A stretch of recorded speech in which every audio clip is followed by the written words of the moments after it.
Pour notre rucher école ici à Palogne, nous sommes dans un écrin de verdure, donc un endroit assez exceptionnel pour le plaisir de l'apiculture, découvrir la biodiversité, la botanique liée aux ressources nécessaires pour maintenir des colonies d'abeilles. Alors l'importance d'une formation solide, parce qu'on ne s'improvise pas apiculteur, eh bien, d'apprendre tous les trucs et astuces pour pouvoir maintenir une colonie tout au long de l'année. Aussi savoir comment travailler les produits de la ruche, principalement le miel, pour obtenir un produit fini de qualité qu'on pourra vendre jusqu'en magasin si on veut professionnaliser son activité. Alors ici on forme tant des gens pour l'aspect hobby qui sont parfois de jeunes étudiants jusqu'à des pensionnés. On forme aussi des gens qui ont une vocation plus professionnelle pour la suite, que ce soit pour la production de miel mais aussi pour la production d'abeilles ou pour la production de reines qui est aussi un créneau à développer.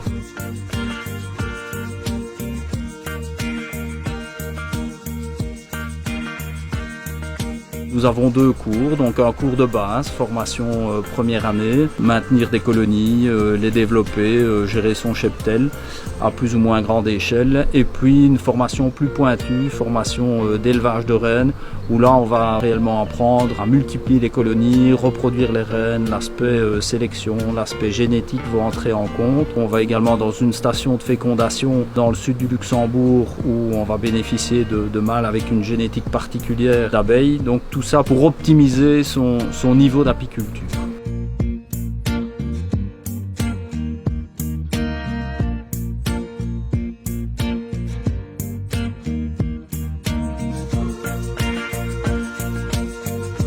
Les cours, ils sont à la fois théoriques et pratiques et quelque part, pour tout débutant ou non débutant, suivre des cours, j'ai envie de dire, c'est important. Alors, c'est vrai que si on n'a pas le temps, on risque plus de faire des maladresses ou en tout cas être dégoûté. Mais si on veut vraiment une approche d'apiculture sereine, les cours sont vraiment indispensables et ça nous permet vraiment de continuer l'apiculture dans le respect de l'abeille et surtout avec une certaine quiétude. Les formations, c'est super parce que ça permet aussi d'avoir des contacts avec des gens au niveau social. On rencontre vraiment des gens avec des niveaux de savoir différents et ce qu'il y a vraiment de génial, c'est les échanges d'expériences pour les expérimentés ou les moins expérimentés. On n'est jamais tout seul et c'est ça un petit peu, je pense, l'erreur du débutant. C'est important qu'il soit entouré, encadré, parce que faire l'apiculture tout seul dans son petit coin, je pense qu'à un moment donné, si on est dans une situation de difficulté, on se retrouve tout seul et généralement ça passe, ou en tout cas les colonies déclinent et on finit par abandonner. Tandis que si on est en groupe solidaire, on sait toujours s'épauler. C'est toujours intéressant de pouvoir compter sur les expériences des uns et des autres et c'est ce qui fait un peu la force du monde apicole, quoi. Le tout, c'est de suivre un peu ses reines et pas d'avoir des abeilles. C'est important d'avoir vraiment des races pour garder, je crois que c'est la priorité un petit peu de chaque apiculteur, de la douceur en premier. Et voilà, si elles sont productives, on va pas refuser d'avoir plus de miel qu'une autre. Donc, et pour ça, il faut suivre une certaine race. Donc si on suit, il y a l'élevage de reines qui va avec.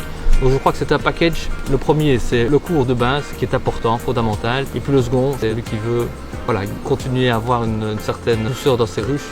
Cette formation-là reste indéniable et elle est donnée également ici par notre maître Didier qui donne ça mais super bien avec beaucoup de... il donne ça vraiment avec tous ses tripes, avec son corps, il est à fond dedans et je crois qu'on a plusieurs à avoir accroché et c'est magique, quoi.